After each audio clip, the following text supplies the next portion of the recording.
요즘 같은 날씨에는 가만히 있어도 땀이 날 수밖에 없습니다. 땀이 나면 찝찝함도 문제가 되지만 불쾌한 냄새도 문제가 됩니다. 땀은 땀샘에서 분비되는데 입술, 성기, 손발톱을 제외한 모든 곳에 있는 에크린샘과 주로 겨드랑이에 있는 아포크린샘 두 종류가 있습니다. 우리가 생각하는 것과 다르게 땀 자체는 냄새가 없습니다. 하지만 땀을 흘리면 냄새가 납니다. 특히 겨드랑이에서 나는 냄새는 얼마나 심한지 암내라는 명칭이 만들어져 따로 불리고 있기도 하죠. 겨드랑이에서 나는 땀은 아포크린샘에서 분비되는 것인데 아포크린샘은 피지샘과 통로를 공유하고 있습니다. 그래서 이곳을 통해 나온 땀은 지방, 단백질, 콜레스테롤 같은 것들이 포함되어 있습니다. 겨드랑이에는 포도상규균의 일종인 스타파일로코쿠스 호미니스라는 세균이 살고 있습니다.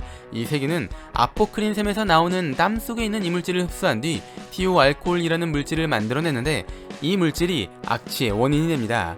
즉 암내는 땀에서 나는 냄새가 아니라 비유하자면 세균이 땀을 먹고 싼 똥에서 나는 것이라고 할 수 있습니다. 그렇기 때문에 암내는 아포크린샘에서 땀이 얼마나 나느냐, 겨드랑이에 세균이 얼마나 있느냐에 따라 다릅니다.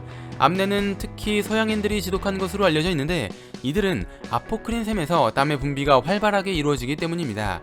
땀의 분비가 활발하냐 활발하지 않느냐는 어떤 유전자를 가지고 있느냐에 따라 다르게 나타납니다. 아포크린샘 활성화에 영향을 주는 유전자가 ABCC11이라는 유전자인데 이 유전자는 G형과 A형으로 나누어집니다. G형은 땀의 분비가 활발하게 이루어지고 A형은 땀의 분비가 적습니다. 그렇기 때문에 G형을 가지고 있으면 암내가 심하고 A형을 가지고 있으면 암내가 심하지 않습니다. 2013년 일본에서 연구한 결과에 따르면 아프리카, 아메리카, 유럽인들은 대부분이 G형을 가지고 있고 동아시아인들은 대부분이 A형을 가지고 있다고 합니다. 특히 한국인은 모든 사람이 A형을 가지고 있는 것으로 확인됐는데 이런 이유 때문에 서양 사람들은 암내가 심하고 우리는 암내가 심하지 않은 것입니다. 물론 이 연구는 대구 사람 100명을 가지고 한 것이기 때문에 신뢰도가 높다고 할 순 없지만 2010년 독일에서 했던 연구 결과에서도 동아시아인들은 A형의 비율이 높다고 한 것으로 봐 확실히 우리나라 사람은 다른 나라 사람에 비해 암내 유전자가 적다고 할 수 있을 것 같습니다. 암내가 심하게 나면 질병으로 분류하기도 하는데 이것을 액취증 혹은 취한증이라고 합니다. 액취증은 G형 유전자가 많은 서양에서 쉽게 볼 수 있는 병으로 이들은 냄새를 관리하기 위해 데오드란트 같은 제품을 자주 사용합니다. 데오드란트는 아포크린샘을 막아 땀이 나는 것을 방지하고 겨드랑이에 있는 세균을 죽여 암내가 나지 않게 해주는 제품입니다.